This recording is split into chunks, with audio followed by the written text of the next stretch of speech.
Эгерде мен мұғалім болсам.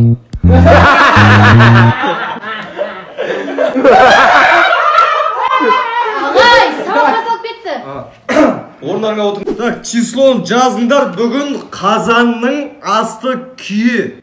Қазақ тілінде неше септік бар? 7 септік бар. Жоқ, 8 септік бар екен. 8-шісі қандай? Антисептік.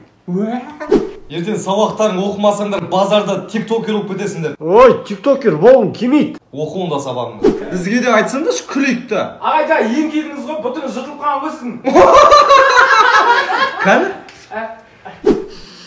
Кім класса темекі шегіп жүрген? Манас қой, ағай. Манас! Бір штук темекі.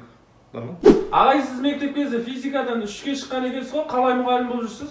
Ты на физику не смотри, я духом сильный.